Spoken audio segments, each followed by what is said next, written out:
All right, so this is part 2 of Circus Magazine, September 30th, 1986. What we're doing here, just because, like I've said on other videos, at its core, this is a channel about education.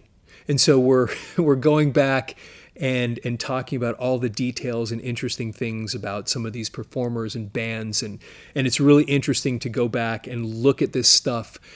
I was a huge fan of Circus Magazine, and I used to buy these things all the time. And it was really, it's kind of fun now to go back and look through and remember these artists, their music. So this was the centerfold of this particular magazine, and so that was where we left off on the other video. So we're going to jump, and then of course here we are, Van Halen, Happy Again with Hagar, and it's kind of it's a pretty interesting thing. I've pointed this out before, and this is probably also another Jackson guitar, even though it doesn't say it there on the headstock, because you can tell by the inlays that is a standard Jackson guitar neck inlay. These little triangles. So anyway, so then we have Eddie Van Halen, and this guitar here is not the Frankenstrat. This is, and actually this, he had this other one, it says 5150 here, and I think they've even remade this particular guitar that you can buy, but it looks like the Frankenstrat, but it's a little bit different.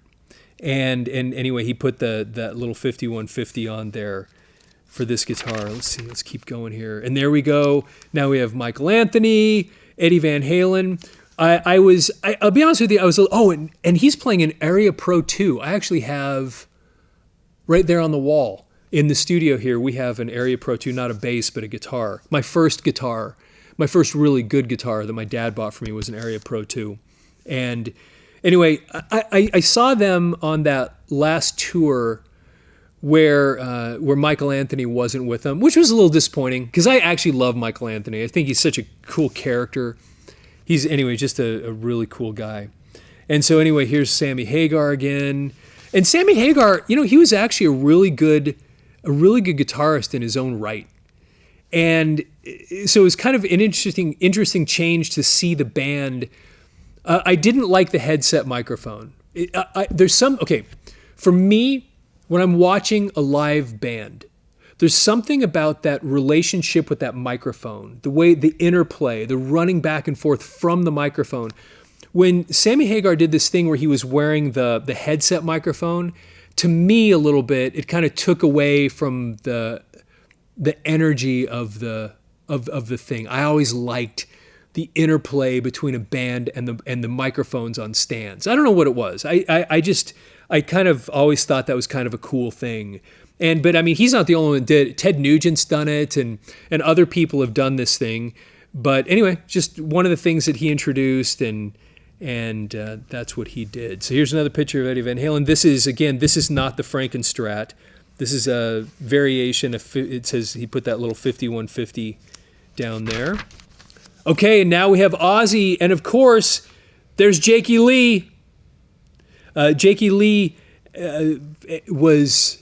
I did a video about him not long ago because he lives down in Las Vegas. And the studio here that we record in is very close to Las Vegas. We're just on the other side of the border in Utah, in St. George. And he was attacked a couple of months ago in Las Vegas, and fortunately recovered and is okay now. But anyway, it was the story, of course, was Randy Rhoads was Ozzy's guitar player, and then Randy died, and then he brought Brad Gillis in from Night Ranger, who played on Speak of the Devil, and then we were all waiting, who's going to be the new guitar player?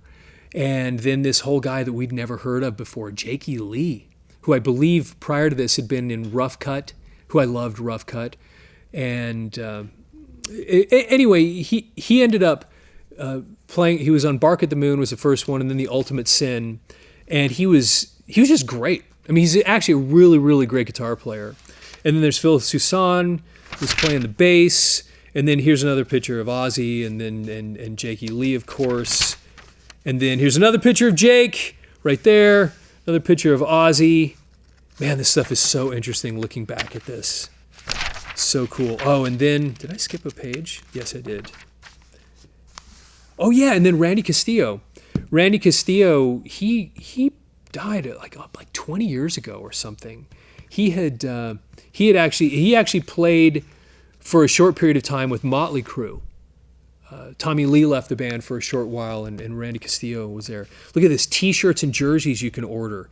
Look at all these Metallica, Motley Crue. I mean, this is so interesting looking at all this stuff. You can see who all the famous bands were at the time too, that they had the different T-shirts that were available. Man, you remember the Hooters? That's so interesting. I see this because at the gym this morning, remember the song "All You Zombies"? All you zombies, file your faces. They were playing that at the gym this morning. The Hooters. I saw them opening up for Bryan Adams back in probably would have been this particular year. They were a great band. And they actually had some really cool tunes. But man, I tell you something, live, they were really, really spectacular. Wow. Anyway, that's interesting. You can order T-shirts here. And then Judas Priest, 15 years on, Priest still rocks hard. There's Rob Halford and Glenn Tipton. Glenn Tipton was such, I don't know what it was. He had this really cool presence. He looked, for some reason, I always thought he just looked cool. I love Glenn Tipton. And then there's KK and Glenn. And it's interesting learning about them later because they apparently did not get along very well, these two guys, which is pretty fascinating because the two of them were kind of this, these two guitar gods in the same band. And you just kind of assumed that they were these, because they were a great unit, these two guys playing together. But apparently they did not really get along too well. And more pictures of Halford and Ian Hill. So then we go back over here. Oh my gosh. And I was a huge Triumph fan. And especially when you go back to Allied Forces, I thought that was such a great album. Fight the Good Fight was so cool. Look at this Yamaha. And they had this really cool helmet with that keyboard reflected in it. That's pretty neat. There he is, the man, Tony Iommi. And I think this article actually, they talk about, when he got the tips of his fingers cut off. And anyway, I love Tony Iommi.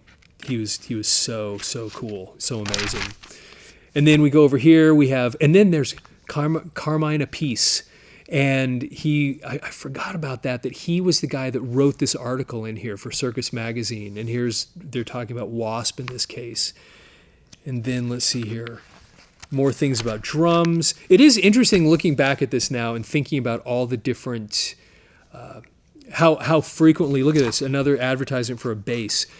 Obviously, there were a lot of people that were reading these things that were potential musicians. People reading this stuff were interested in learning how to play the guitar and becoming rock stars themselves, apparently, because so many of the advertisements are geared around that. So here's a picture of Angus Young, and it says Gibson SG 62. I wonder if that's the year. But he always played a Gibson SG. Those things, if you ever played one before, they're made by Gibson, obviously, but if you ever picked up a Les Paul, those things weigh, I've owned a few of them in my life, and they weigh so much. And on the other hand, these SGs, they were so light. It was just so really, really different. And these were really cool because not only did Angus Young always play them, but I bet you if we flipped back a page and go back to Tony Iommi, well, you can't really see it, but he's playing an SG right there too, because that was one of the main guitars that he played was an SG. And then we have advertisement for a bass. Another person from Starship. Then we have a bunch more tech here. Ernie Ball guitar strings. Again, right there. Then photojournal. Here we have a picture of Ozzy. Picture of Gene Simmons. How interesting. We'll come back and we'll actually read a few of these articles and kind of talk about them because I just think this stuff is so interesting. Here you can order posters. And then what do we have here? More stuff about Dokken. Rat. Don't Treat Us Like Vermin. I used to love Rat. Out of the Cellar. I saw them on that tour right after that album came out. They were playing this really small place that holds like 1,500 people. I remember when Out of the Cellar came out, then they mass produced the EP. I don't think they had put that out on a mass scale until then. And then, so we went back and bought the EP, and I thought the EP was amazing. It was so good.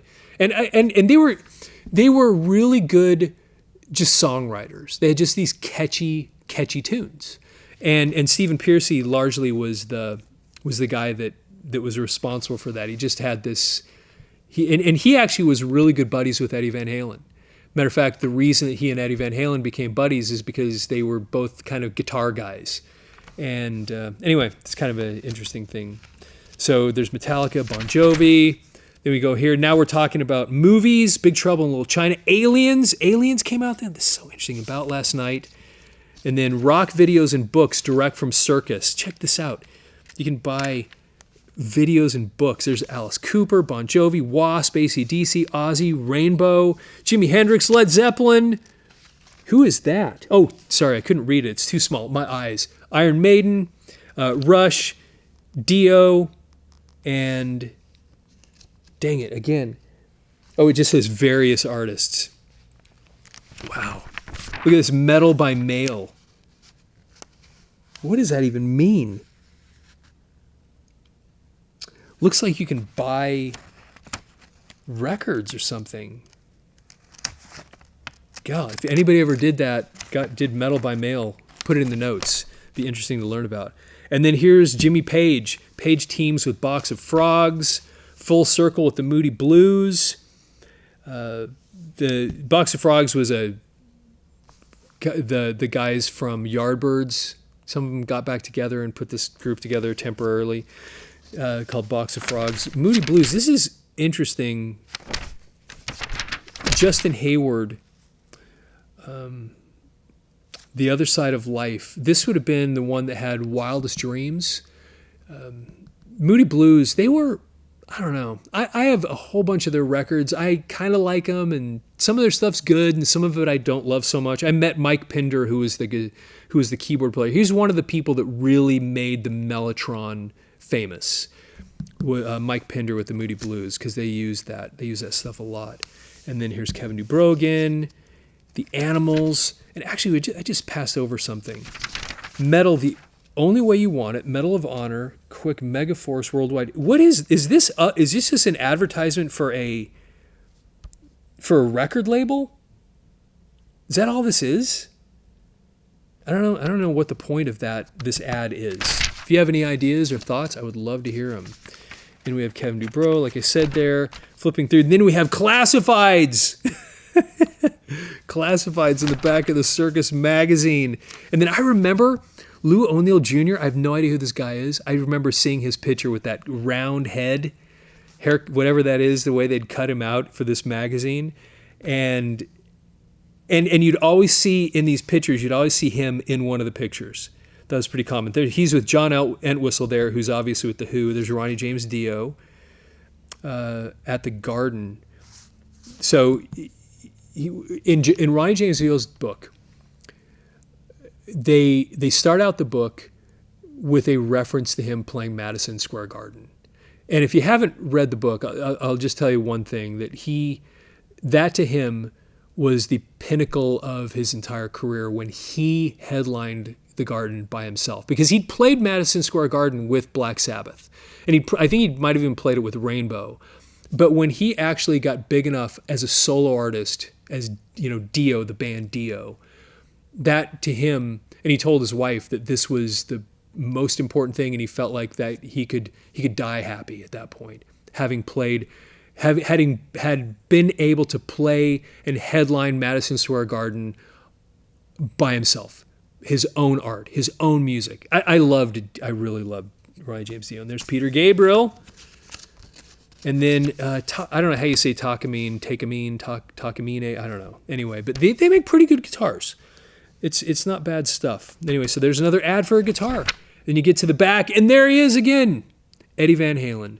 Explore the tradition of acoustic sound. Kramer, yeah, he actually was I think he was a spokesman, yeah, obviously, for Kramer guitars. I remember seeing him playing those for a while back in the 80s too, Kramer's. And Kramer makes pretty good stuff, or at least they did. I don't know if they've been if they're still if they're still just their own entity or not. But I owned one Kramer guitar, and it was actually a great guitar. So anyway, Circus Magazine. There we are in, what was that, September 30th, 1986. We'll take some time and go back and read some of these articles, since that's one of the things we do on this channel, usually in newspapers. But I thought it'd be interesting to actually give it a stab, flipping through one of these things and just going through just seeing what was in here and having a few memories related to this. So anyway, I hope you enjoyed that. If you, please follow the channel, like the video. If you have other people that are interested, I bet you know somebody that's interested in this stuff, please share the video with them. And leave your comments if you remember any of this stuff. I'd love to hear about it. Anyway, with that, have yourself a fantastic day.